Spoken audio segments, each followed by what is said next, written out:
Welcome to another episode of Timeless Business and Building Strategies. Today we are with Eric Benson of Benson Inc. They do security, fire, and life safety. Eric, thank you so much for joining us today. Thank you. Excited to be on. So, Eric, can you give us a little historical reference on your company? Sure. My father started it in 1986 here locally in Gilbert, Arizona. He started it out of his garage. Um, Grew up as a technician in the field and decided that he could do it better and started Benson Systems. So back in 86, he was originally just a security contractor doing cameras, access control, integration. And over the years, he kind of morphed into bringing on fire alarm first.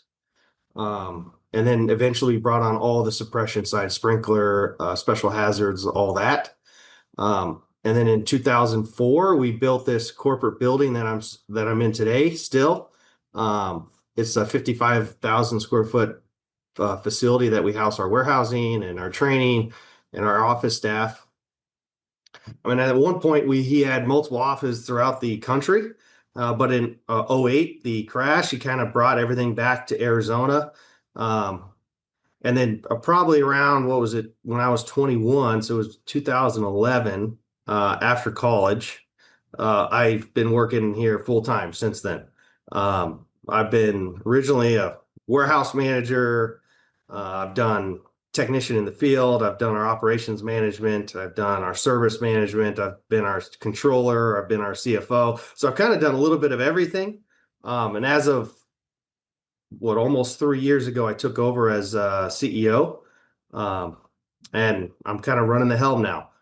So we've been kind of just focused in on our security and fire protection since then.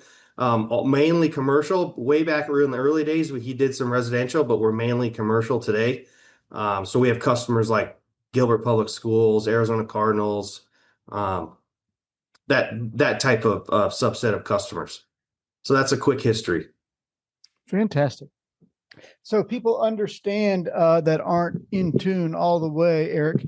Could you explain what access control covers?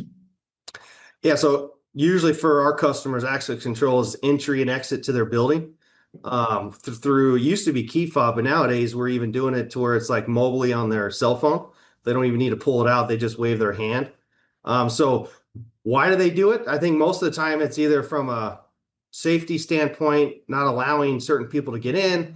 Sometimes it's a convenience standpoint. Sometimes it's a kind of a bottleneck to force people to go through an entry and exit. So they usually have cameras also tied to it. It's better for easy use. Our larger customers were, in the old days, were having to give keys to people if Right. they have access control, which they would lose the keys. They would have to rekey the door. It made a very slow and manual process, that access control fixed. So there's a lot of integration that goes with it as well, tied to other systems. Usually when we install an access control, you have to tie it into the fire alarm because it needs to unlock when there's a fire alarm, so it allows the firefighters to come in. So that's kind of high level overview of what access control and what our customers use it for. Perfect. Yeah. Basically we get the access control, the fire alarms, and the sprinklers all work in conjunction. So, you guys are running the full gamut.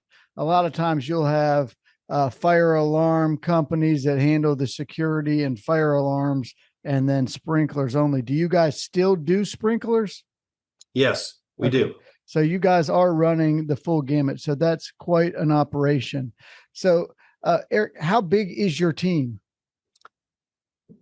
We're probably 75 people. 75 people. 75. Awesome. With probably 40 of those being technicians in the field and the rest either office staff or sales staff. Awesome. All right. So I like to dig in a little bit on business understanding, if that's okay with you first, and then we'll get a little more in there. So you've bounced around, as you stated, right? You were a controller, CFO, a technician in the field, running different departments. So as you got all of that knowledge, where did you find your strongest suit? What were you best at in those areas? I like to say I also have an older brother in the business as well that works with me. Him and I are a good fit. I've always kind of, not that I dislike the operation side, I just never found an interest in it. Right. Been more of a sales business side of like strategic, businesses. There's some other things that we used to do that since I took over, we kind of stopped doing, and I kind of refocused. At one point, we were in California. I brought us out of California, so more of the strategic business development, Mm-hmm. where the company's going, and I've always loved the sales side, uh, for That's sure. awesome. So what we call that, and I don't know if you operate on EOS, but so we would call you the visionary, and your Yes, brother sounds like the integrator, right? we Uh, just brought on EOS last year, by the way. Uh, oh, fantastic! So we're not quite through our first year yet, but so far we're loving it. And what you said is exactly right. Yeah. So, and those are where you get the synergy of a strong partnership. So, sounds Yes. like you and your brother are running the ship and, staying in your lane, deferring all technical questions to your brother, operational and process questions would be handled by his brother. While Eric sounds like he would be leading and driving the organization on where it's going, the vision for the future, what they're pursuing, setting the vision and the clarity for everyone in the company on where they're going. So that is fantastic, Eric. So being that you guys are 1 year in, that is awesome. Are you guys self-implementing this, or do you have an implementer working with you? We have an implementer that I got introduced to. She's been fantastic. Awesome. Yeah. So having an implementer really fast forwards the process significantly. So always, if you can afford to hire one, it's well worth it. So, what have you guys got your full vision traction organizer complete? Yes, And do you guys hold weekly L10s? we do. Okay. Right now, it's just the leadership team. I have not got it out to the rest of the company yet. It's just the leadership team. Sure. That's awesome. And how big is your leadership team? Uh, as I'm sure you're aware, EOS kind of makes you go through things that I think is healthy, but Mhm. sometimes intense. So we've had to work through some positions in the leadership team, and right now, it's just my brother and I. Right Oh, now, okay. um, so Okay. And are you two meeting every week? yeah, Okay. All right. Well, that's interesting. So we've been running it, my company, 4 years. So and yeah, the leadership team, you want to keep it at the most 7 and below. What a lot of times happens in a smaller company, and you want, to be very careful. Eric's talking, they got 75 people. He's only at 2. And there's nothing wrong with that. The most important factor whenever you're starting with the OS is you don't want to bring in too many people. And yep, if you're a company of 10 and you're bringing in 7 of them as the leadership team, that's a problem. Because as the yes, company starts to grow, then you're going to want to be having to exit some of these people. And I think it speaks that you guys are very carefully considering everything as you're rolling this out. So that is fantastic. Now, have you, when you're saying you guys have a VTO, have you rolled out your VTO to your company? not yet. You have not rolled that out. Okay.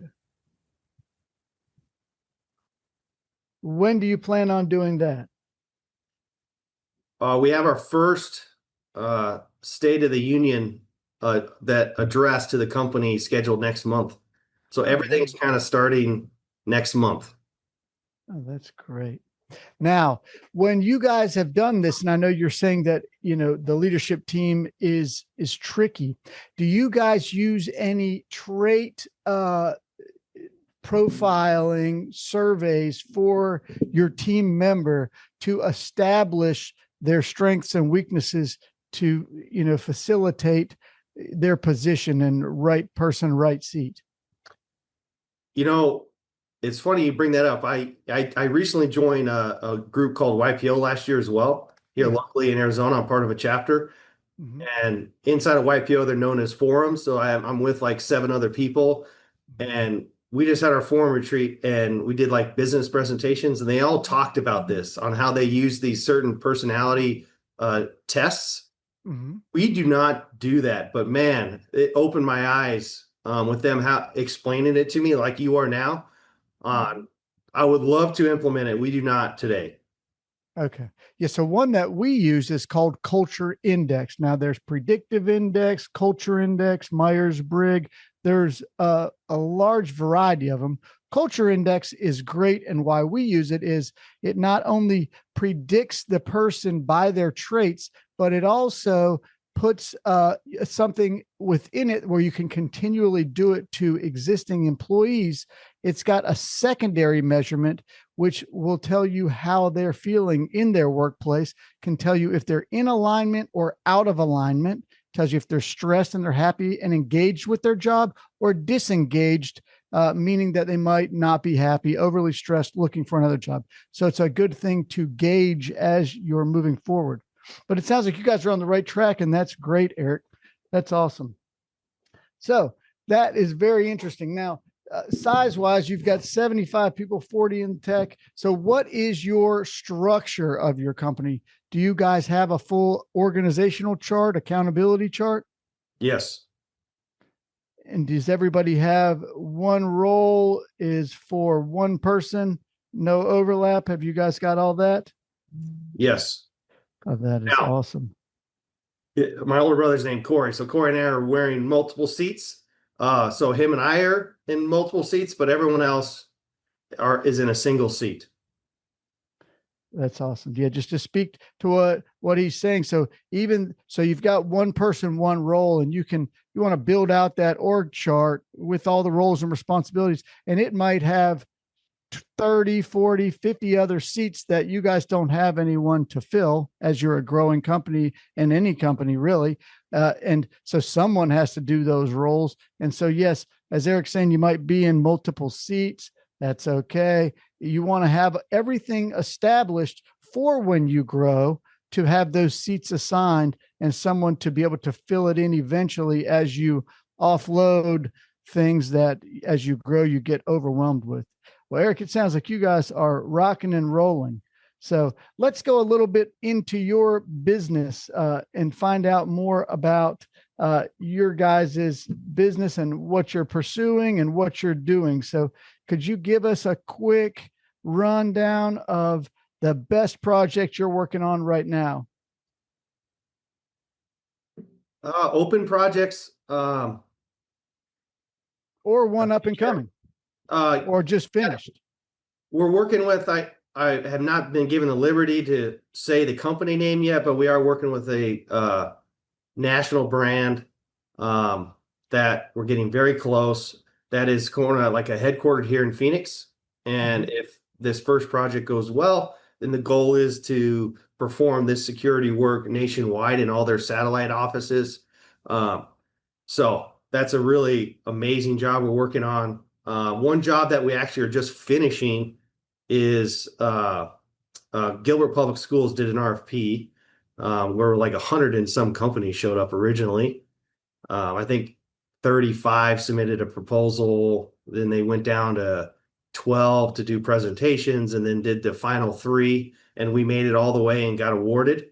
And Wow. that was a really big statement job for us. It was upgrading the whole entire district. And for those people that don't know, Gilbert Public Schools is one of the larger districts in Arizona. They have 45 schools with like another 5 or 6 facility buildings. So it was a very large project that they entrusted in us that we pretty much designed on our own and implemented over the last 3.5 years. It took us to get done with that project, but that was, 12 million right there alone. So that was a really big statement job.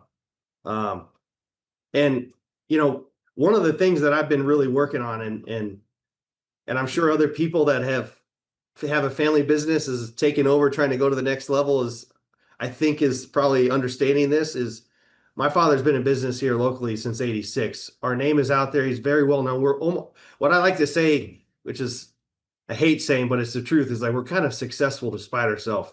We get people that would call in, and we're just handling inbound. So one of the biggest things that I've had to fix is more of an outbound sales, business development, and marketing structure, that we're actually going after stuff.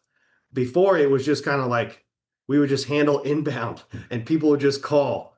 And I did not have a company set up and ready to actually do some real outbound. Like we have a sales staff, but most of them has been account managers that have just been handling accounts that we've had and keeping up with them. So that's been the biggest thing that I've been working on is, I hired a sales development rep, I split up the sales team. One account manager brought another one of my sales girls over to be our account executive to only focus on outbound. And it's been interesting to get that thing set up and do it properly.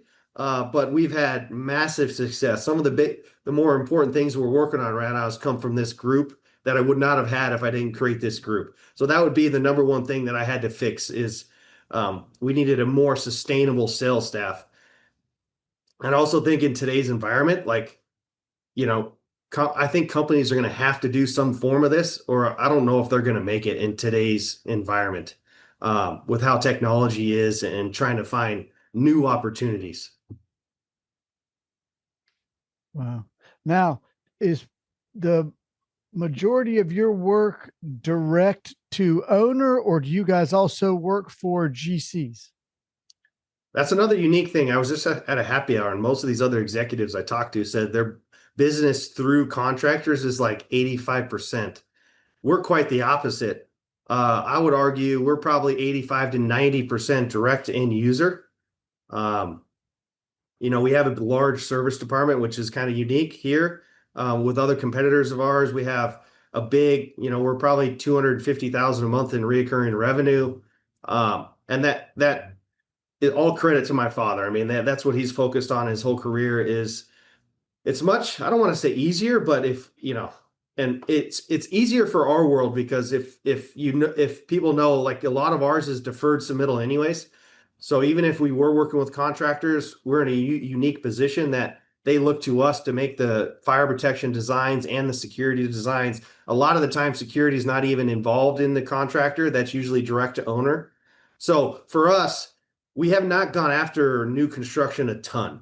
From my standpoint, we could grow fast if I said, "Oh, let's go out," but that's not our core. That's not our culture. We want to be a company that goes direct to end user, and really, a lot of companies survive off the jobs.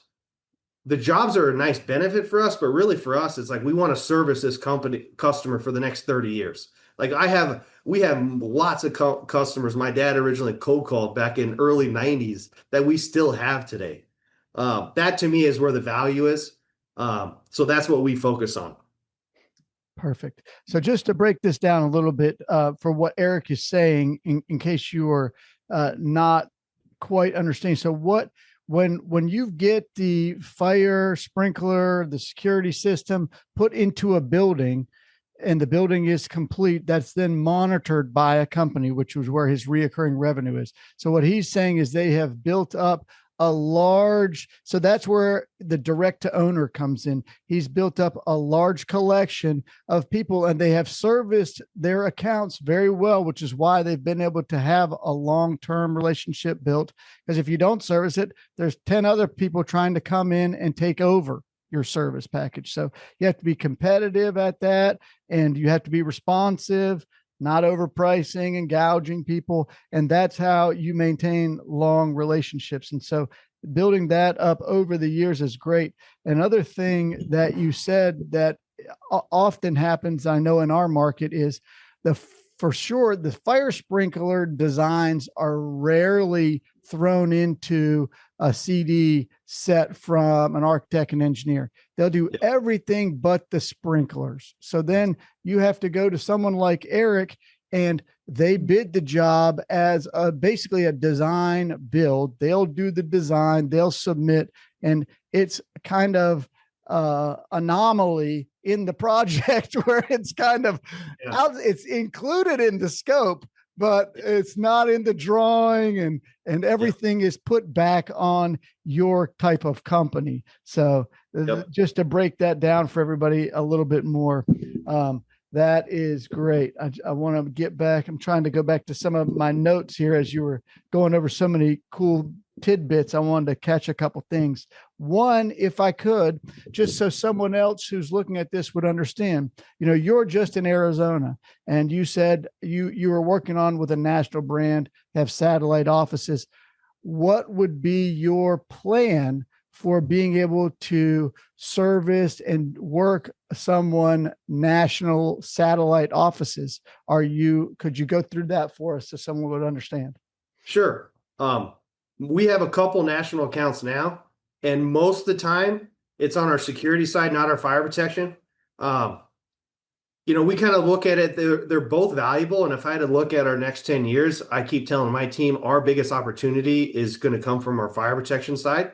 Because if I ask the market, like, people know us as a security integrator, I'm trying to fix that and make us into one of the largest and best brands when it comes to fire protection, but we're just not quite there yet.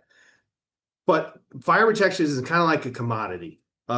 Nobody really loves to spend money on fire protection. Obviously, it's needed per code. Nobody has an option. So it's more of a commodity. It's a different sales process. It's a different sales cycle than our security, right? Security is very few times you have to have it, very few. So most of the time it's an option that the owner, like, we have to go sell, like, we think this is going to help your business, make you money, maybe help you with insurance, whatever the reason is. So we do a lot of, and we don't do a lot of like data cabling, wire pulling. We don't do a lot of that. A lot of our competitors, that's the bulk of their business. We like to focus on like the server, the end product, the cameras, and the integration to make it work with all the other systems in the building. So when companies come to us, they're taking our value. Like, we have a bunch of guys. We have guys that have been here for 20 plus years that have all the certifications. So they're paying us to trust us to make sure this integrates properly. So in that sense, we have agreed that, hey, like, we're going to have travel, and they value our services so much. We make an agreement that they're paying for these things. And we travel. That's usually what happens. But there's also been some times where we've had a national brand with like a couple hundred locations, and it was more of a service level agreement. And what we've done there, which all the big boys do, like the biggest conglomerates in our space, they do some work, but they sub out to companies like Benson's of the world and all the local markets. We kind of done that in the past too, where we've hired on different brands and the other markets. So we've done a little bit of both, but most of the time it's, I'll pay for whatever because I trust you so much. Just make sure this is done properly. And that's what we're kind of talking about with this opportunity. Oh, that's fantastic. Something I want to touch on that you just brought up, which I think is extremely important when we talk about, looking forward to the future and business success. The technology is moving at such a rapid pace at this moment. Integration is critical. Understanding integration between softwares and communication between softwares is, to me, one of the most important facets, where I feel like a CTO is almost going to be running companies here pretty shortly. The chief technology officer is probably going to be one of the most important roles in business in the next 3 to 5 years, in my opinion. Yep. And it's based upon the crazy amount of different technologies and how these things communicate and integrating them together. And even with AI's help, it's a massive undertaking. So could you tell us a little bit about integration? What are you guys integrating? What are some of the components you're putting together and working and having them work and communicate? Like Gilbert, for example, the original RFP was just cameras, then it led into access control, which led into security, which led into fire alarm, which is kind of like an amazing use case. Hmm. Not many people even kind of understand, and I can't fault them. I mean, some of our competitors don't even truly understand what is possible, let alone how do we expect our customer to understand it. Um, Right. but like Gilbert, we have our cameras integrated with the access control. The access control is integrated with the security and the fire alarm monitoring. And it's all on one day. We built out a security operations center for them, which they have Hmm. multiple TVs in a room that we built out that they have two security staff monitoring and everything. All these, think of them as like touch points, like devices come Hmm. up into this central pane that one of our manufacturers called a Vigilon does a really, really good job. Could you imagine someone trying to look at 5,000 devices? It's kind of impossible. So they have this system that kind of turns red when you have a alert that'll pop up a certain device. And if a security alarm goes off, then they have a camera tied to it that'll give them a snippet video of where that device is going off. So that took a lot of integration from our programmers at the end of the job. Lots. Sure. I That believe it. pulls in all these. We can bring in the EMS system as well. There's a you could almost do anything nowadays. And as my Mhm. father said back when he started, that was very difficult. It was almost impossible. And Oh, a yeah. lot of it was being done over phone line, and it was like very antiquated. In today's environment, you can almost connect anything. You're talking thermostats, EMS, you know, anything and everything that you can control and really bring it into a point to where the end user can actually use it, right? Mhm. A lot of times what we say is like if we find that difficult to work, how do we expect our customers to work it, right? And if we can't make it Mhm. very simple for them, then we almost can't sell it. We can't expect Right. them to be the absolute experts. That's what they're paying us for. So some of these systems today make it quite amazing what they can do. And a lot of time is during our sales process, we're having to educate people like, really, you can do that? Mhm. Like all the time. Like the biggest one lately is retail, is like these cameras can focus in on heat sensing to where people spend the most time in these retail stores. So they can put their best product or whatever they want to do in certain areas of the store. It's like pretty amazing what these things can do now.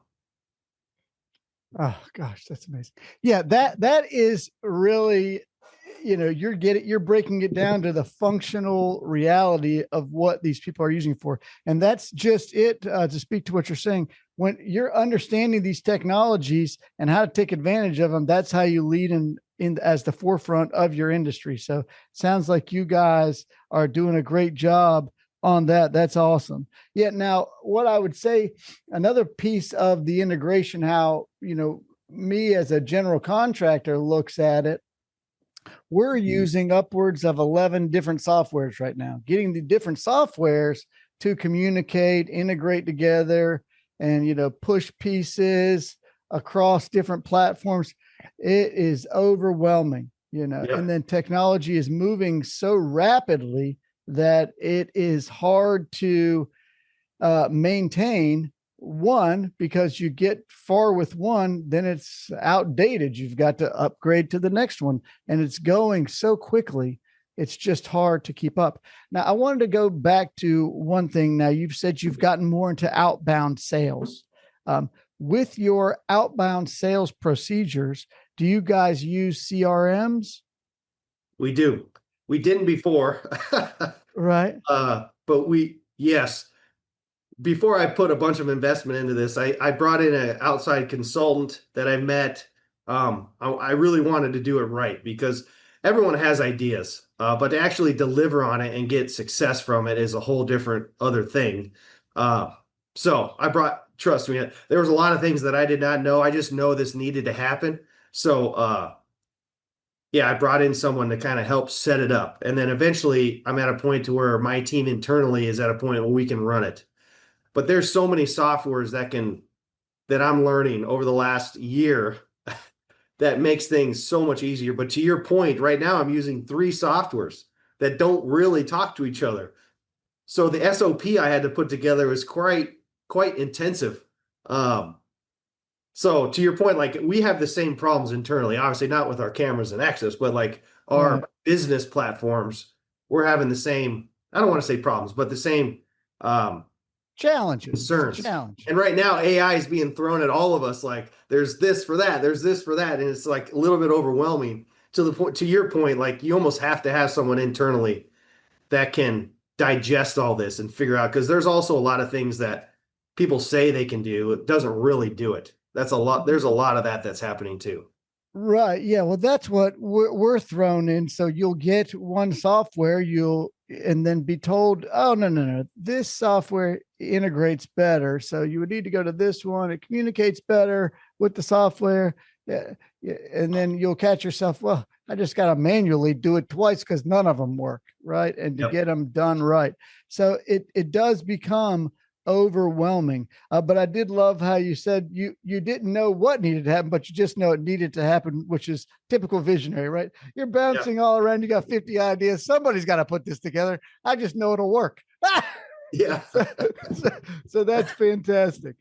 All right. Well, man, I'm so thankful that you were able to come on. It sounds like you guys' business is doing great. And I always recommend for any entrepreneur, any business owner getting involved in any type of mentorship group or forums that you can go. I'm in GoBundance, I'm in Vistage. You're in what was it? YPO, which is another one. There's tons of them out there. Yep. Always there's Chief Executive Network. So I would always recommend anyone getting involved in those in order to get with other entrepreneurs and business leaders for ideas and different ways to grow your business.